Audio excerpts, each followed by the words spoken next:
back, friends, and if this is your first time here, hi, I'm Betty, and this is the Well-Rounded Workshop. I was a little under the weather this week, but I still managed to squeak this video out in the nick of time. I really wanted to get one out since I missed posting last Sunday for Easter. I hope everyone had a wonderful holiday. With fishing season starting soon, I thought it would be fun to make some rustic fishing-inspired wall art.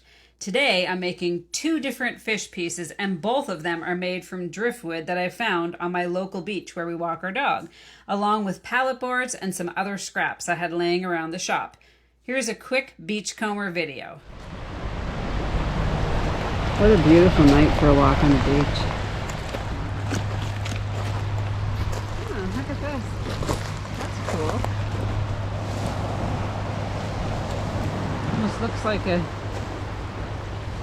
Almost looks like the eye of a fish and a mouth. I like that.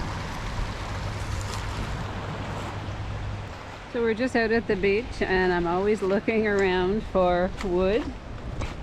And look at this nice big plank of driftwood. I think I might just take this home and do something with it. Nice.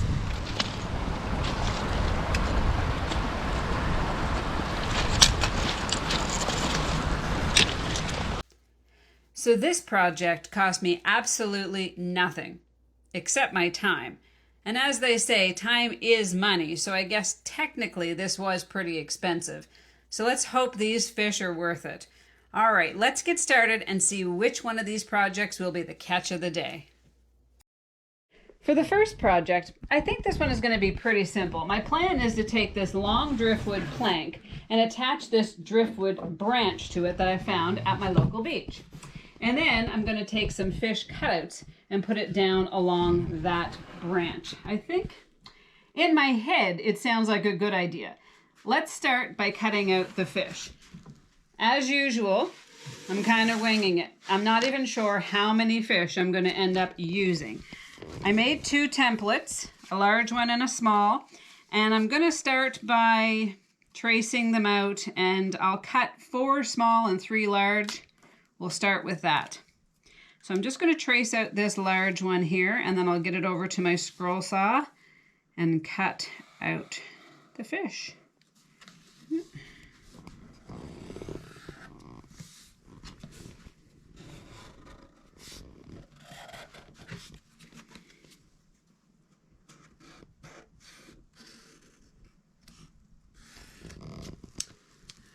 Okay, so get this one cut out first.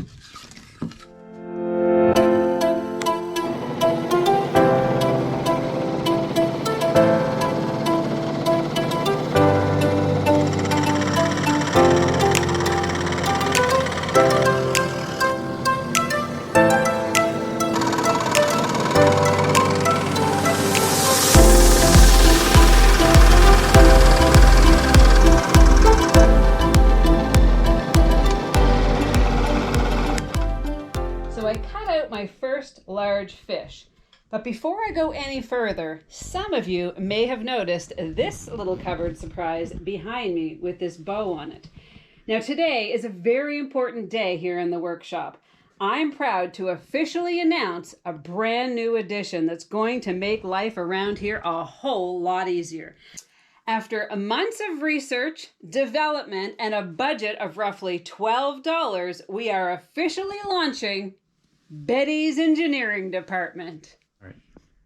I think this calls for a proper ribbon cutting ceremony, so I dug out my golden crown for the occasion. Let's get this started.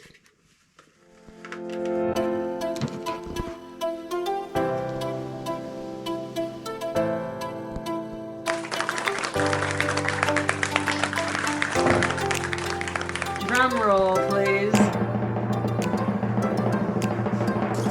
And here it is.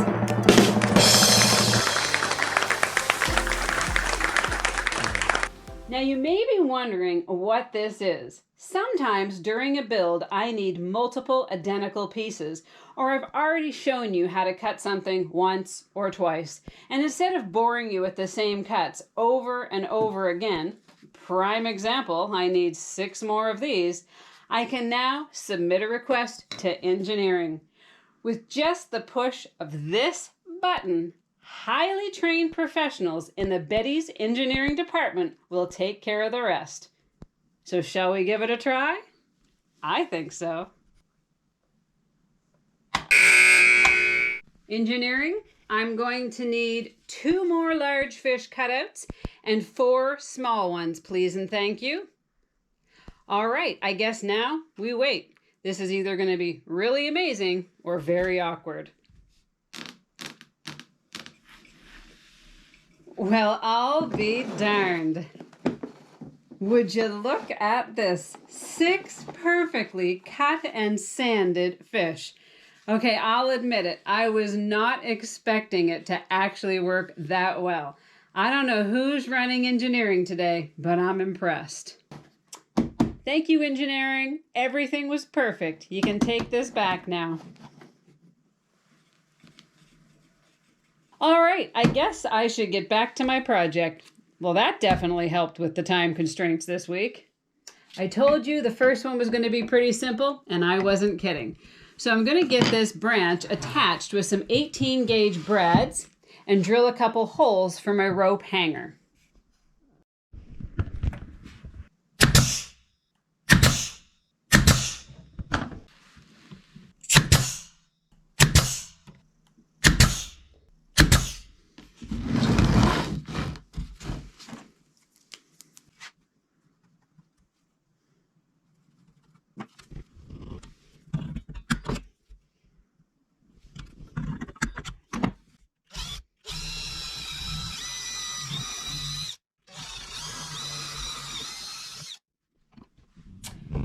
The branch is all attached and the holes are drilled for the hanger, and now it's finish time.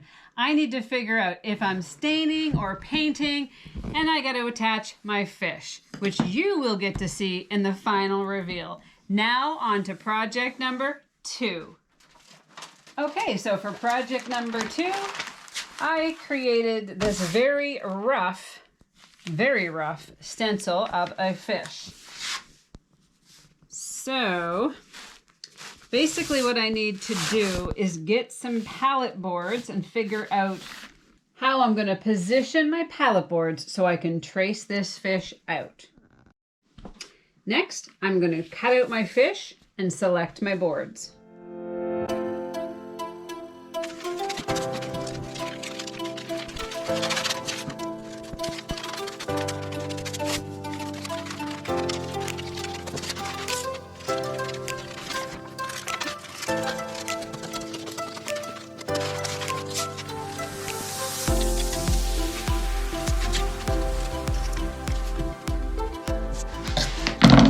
I got my fish all cut out, and now I just need to select my pallet boards.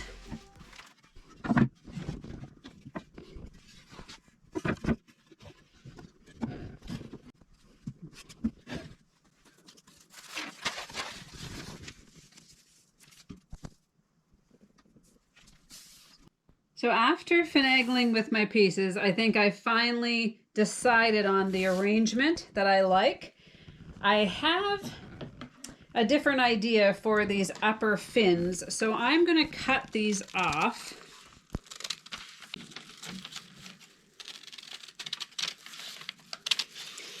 And I'll tuck them aside for later.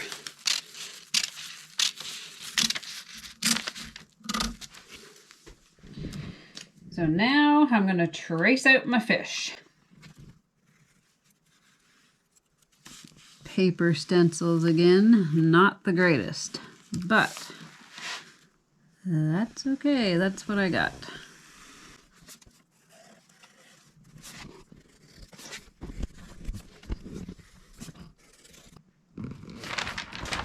I got my fish all traced out, and now I need to get my pieces cut.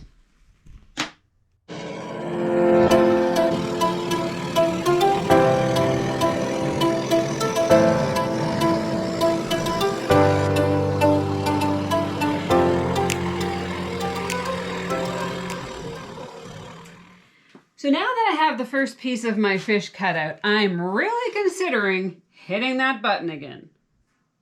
Oh, what the heck, that's what it's there for. Engineering, can I have the last 4 pieces of my fish cut out, please, so I don't bore my viewers to death? Just gonna get this packed up for engineering. Boy, this is really convenient. Okay, engineering, we're all set. Thank you. So while engineering is working on cutting out those pieces, I thought I'd turn my attention to the top fin.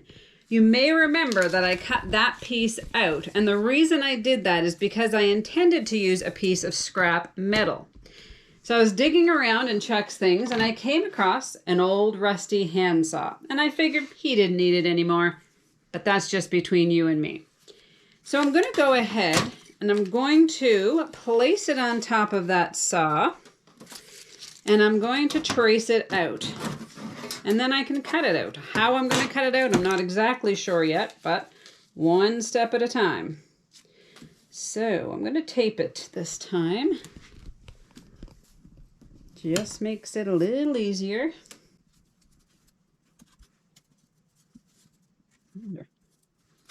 I don't want to manipulate this too much because it has to, there's no bend in metal. So it has to fit the way I want it to fit. It has to be cut right.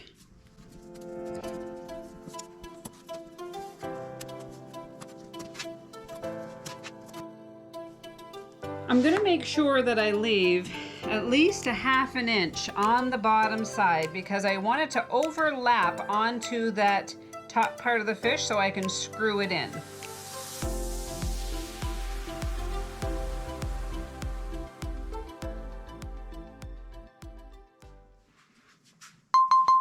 Oh, looks like engineering's ready. So I'm going to put this aside and I'm going to work on getting my fish assembled. Beautiful. Thanks, engineering. Oh, they had a better idea than I did. I'm going to keep these little doodads for the next time I have to bring something up. Okay, we're good. Thank you. Beautiful. Look how this is cut.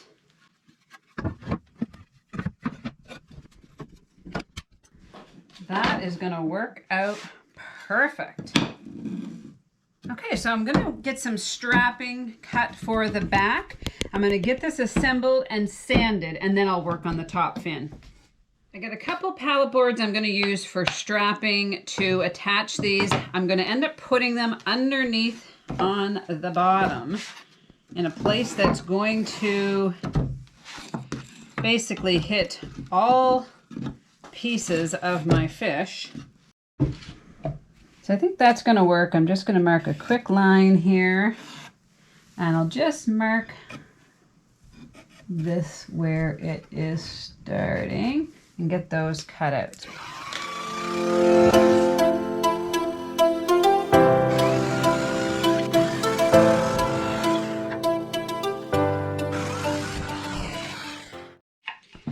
So I got the 3 pieces of strapping cut that I'm going to place underneath the fish and glue and brad nail them to keep it all held together tight. So I'm going to put these on one piece at a time so they don't fall out of place.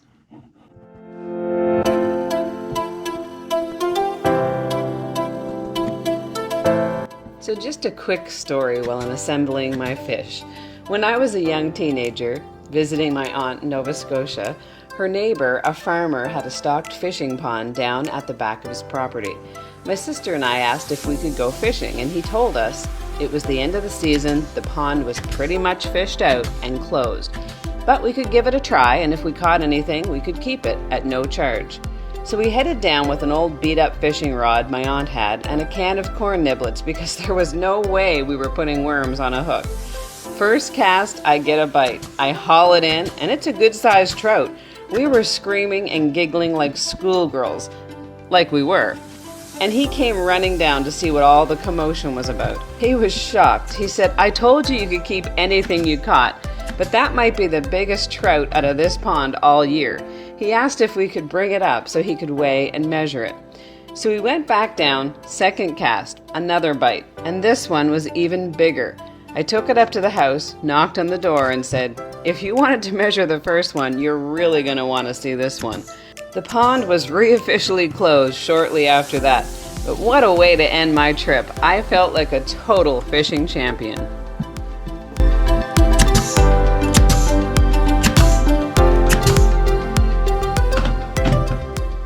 All right, so got it assembled to this point. I think it's coming together really well. I'm going to give it a good sand all the way on the outer edge, and then I'll start working on that top fin.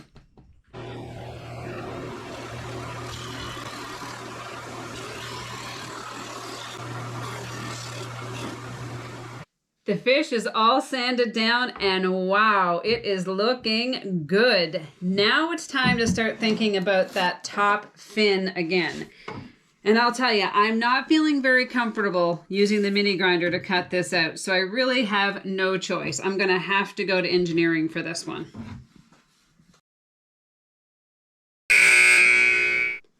Engineering, can you please cut this out on the mini grinder for me? Okay, what's this? Out to lunch, back in 30 minutes. I can't wait 30 minutes. Chuck!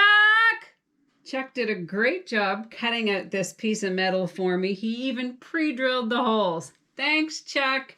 I will tell you though, pre-drilling these holes was quite an ordeal, so we do have to add some cobalt drill bits to our list. I'm going to just go ahead and tack these in place with these little carpet tacks.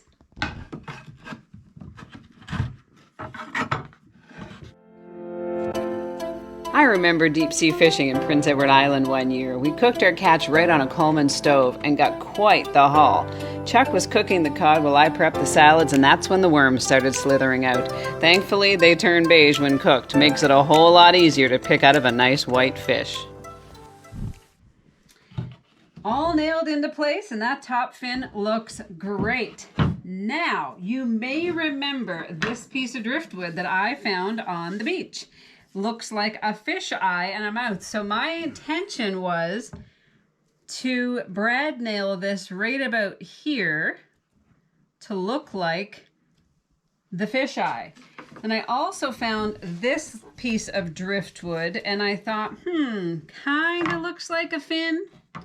So I think I'm going to use these two pieces, and I'm going to brad nail them in place. See how that goes.